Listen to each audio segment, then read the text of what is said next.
Bonsoir, merci d'être avec nous. Nous sommes avec Zineb El Razoui. Merci à Zineb El Razoui d'être présente. L'événement, c'est la situation dramatique de nombreux civils palestiniens qui provoque de très vives réactions dans le monde. Le bombardement d'une école est qualifié d'effroyable par les Nations Unies. Israël assure de son côté limiter autant que possible les effets sur la population. Mais la Maison-Blanche parle de milliers de morts et la confusion règne sur la situation de l'hôpital Al-Shifa. Votre regard sur ces événements, votre premier regard, Zineb El Razoui, vous avez pris position très forte alors que Israël a été attaqué par un acte terroriste. Beaucoup vous attendaient, pour dire les choses un peu de façon caricaturale, dans l'autre camp. Pourquoi cette réaction ? Ma position est tout simplement une position humaine, Darius. Vous voyez, ce qui s'est passé le 7 octobre est terrible, mais quand même là, on a le nombre de victimes qui est plus que multiplié par 10. Et cette terrible spirale de vengeance et de sang qui coule, tout être humain devrait la condamner fermement et appeler à ce que ça cesse maintenant. Il faut que ça s'arrête. Je pense que nous sommes tous écœurés, nous sommes tous meurtris par ces images terribles d'enfants qui, depuis maintenant 43 jours, meurent, de parents palestiniens qui ramassent des morceaux de leurs enfants dans des sacs poubelles. Ça devient insupportable. Et le narratif israélien dans cette histoire, on le voit, est en train de se fissurer, de se craqueler au fur et à mesure que ce conflit avance. Et je pense qu'aujourd'hui, tout être humain qui est en train d'assister à ces massacres, que d'aucuns qualifient d'ores et déjà de génocide, sont extrêmement émus. Et tout être humain doit appeler à ce que ça cesse.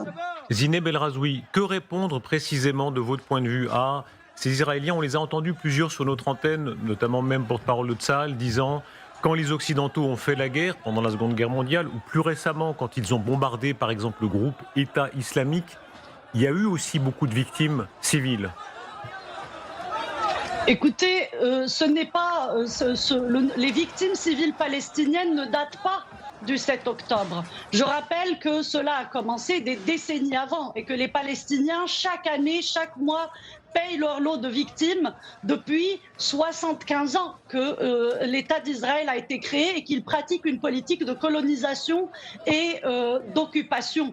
J'aimerais d'ailleurs citer à ce propos le général de Gaulle qui, dans sa fameuse conférence de presse du 25 novembre 1967, qui avait condamné clairement la spirale de violence déclenchée par la colonisation et l'occupation, avait dit, je le cite, je vais lire pour ne pas dénaturer ses propos, il avait dit que la colonisation et l'occupation israélienne suscitent une résistance que l'État hébreu qualifie ensuite de terrorisme.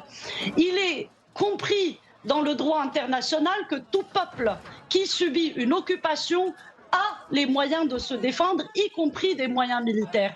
Qu'est-ce qui est aujourd'hui demandé au peuple palestinien? Est-ce qu'il lui est demandé de renoncer définitivement à tout espoir d'être libre un jour? Et puis, encore une fois, les violences, les atrocités commises sur des civils le 7 octobre ont été unanimement condamnées et à juste titre. Mais qui aujourd'hui pour condamner les atrocités beaucoup plus massives qui sont perpétrées par l'État d'Israël sur les civils palestiniens qu'on voit mourir par milliers? Zineb El Razoui. Zineb El Razoui, pardon, qu'on comprenne bien pour être bien sûr, n'est-ce pas, de votre position, parce qu'on peut remonter, faire l'enchaînement des causes et toute personne censée rappellera qu'il y a eu tant de violence du côté israélien et du côté palestinien depuis tant d'années. Mais est-ce que vous reconnaissez à Israël le droit de se défendre après l'attaque islamiste qu'ils ont subie, de se défendre, de frapper le Hamas et, comme ils le disent, de tuer les islamistes? Écoutez, il me semble que ce qui se déroule sous nos yeux n'est pas du tout une défense contre le Hamas. Là, nous sommes en train d'assister au massacre d'une génération entière d'enfants palestiniens. Je veux citer les chiffres de la fondation Euromed qui est basée à Genève aujourd'hui même, qui ont précédé d'ailleurs l'attaque sur l'école, qui a fait près de 200 morts, je ne connais pas le chiffre précis. Mais le nombre de victimes selon Euromed est de 15 704 morts dans ce conflit, dont 92% sont des civils et plus de 6 000 enfants.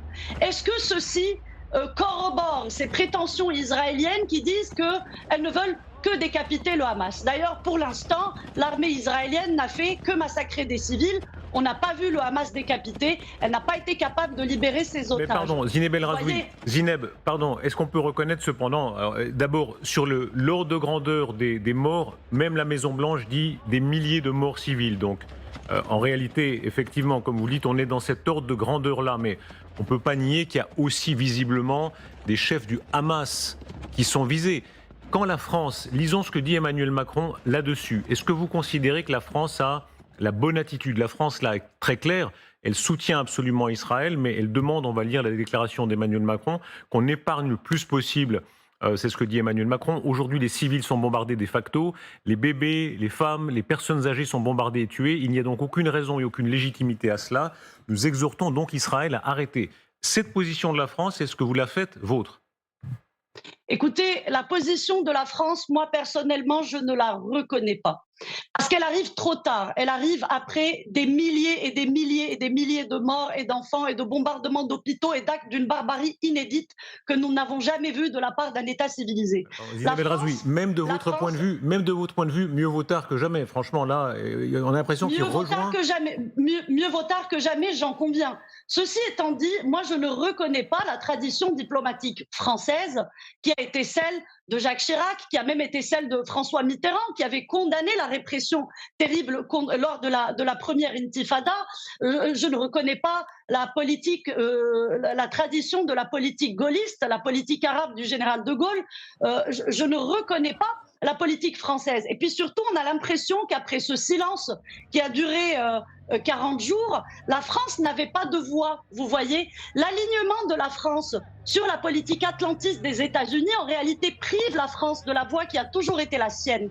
La France est le pays des droits humains. La France est un pays qui a toujours eu une position très équilibrée dans ce conflit. Et aujourd'hui, ce blanc-seing qui a été donné à l'État d'Israël au lendemain du 7 octobre, et on ne se réveille qu'aujourd'hui, après tous ces charniers, après toutes ces morts, après tous ces enfants massacrés, oui. C'est clair, mieux vaut tard que jamais, mais c'est dommage que ça ne soit pas venu avant. Vous rappelez l'histoire palestinienne. Est-ce qu'il faut reconnaître qu'un grand changement est que maintenant ce sont des islamistes qui sont à la manœuvre à Gaza? Ça n'est plus Arafat, ça n'est plus l'autorité palestinienne.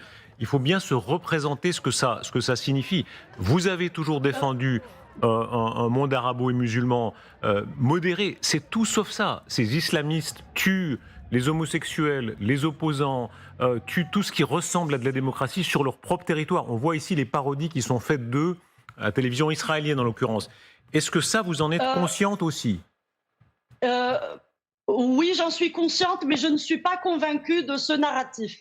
Vous voyez pourquoi? Parce que ce sont des faits, là, pardon. Là, ce ne sont pas un narratif, ce sont des faits. Oui, mais je vais vous retourner une autre question. Pourquoi est-ce que depuis le 7 octobre, plus de 180 Palestiniens ont été tués en Cisjordanie, où il n'y a pas le Hamas, où il y a le Fatah, vous voyez, où il y a l'autorité palestinienne. Et ici, la France le condamne. Zineb El Razoui, accordez à la France que là-dessus, elle est très claire. La France, très clairement, condamne les colonies juives illégales en Cisjordanie et surtout les exactions de colons qui sont faites. Eh bien, c'est très bien que ce soit condamné. De toute façon, c'est condamné par le droit international. Mais vous voyez, dire que cette guerre est uniquement une guerre contre l'islamisme, moi aujourd'hui, même moi, je commence à en douter. Vous voyez, il faut dire que cette guerre, aujourd'hui, on le voit, c'est une guerre contre les civils palestiniens. Et c'est aussi une guerre où toutes les factions de la résistance palestinienne sont impliquées, y compris les brigades Abou Ali Mustafa qui sont marxistes, y compris les brigades Omar Al-Qassem qui sont également marxistes, et puis effectivement des factions islamistes comme le Hamas ou comme le djihad islamique. Mais aujourd'hui, on ne peut... Oui. Non, je vous laisse finir la phrase, pardon, je ne vais pas vous interrompre, mais... Non, c'était simplement pour dire que personnellement, je doute de ce récit. Je trouve que c'est salutaire à travers le monde de combattre le terrorisme islamiste, mais ce n'est pas ce à quoi je suis personnellement en train d'assister aujourd'hui dans la bande de Gaza. Je suis en train d'assister au massacre d'innocents, des femmes et des enfants, y compris des prématurés qu'on a fait mourir dans leurs couveuses, dans les hôpitaux. Un dernier point, Zineb El Razoui. Aucune conscience humaine ne peut... Zineb El Razoui, pour être entièrement exact, est-ce que vous reconnaissez aussi, et ça dure depuis des années, que le Hamas utilise, par ailleurs, en dehors de ce que vous affirmez, que le Hamas utilise les civils comme boucliers? Écoutez, moi j'ai lu quelques articles de presse qui ont déjà épinglé l'armée israélienne pour avoir utilisé des civils palestiniens comme boucliers humains. Donc ça, je sais que ça a eu lieu. Est-ce que le Hamas utilise des civils comme boucliers? J'espère qu'il y aura des enquêtes sincères, qu'il y aura des enquêtes juridiques qui vont en attester ou pas. Zineb El Razoui, merci beaucoup d'avoir été notre invité. On reparlera, vous lanciez ce sujet, une politique arabe de la France est-elle d'actualité? Notamment Père de Jong est notre invité, il en parlera dans un tout petit instant. Merci d'avoir été notre invité.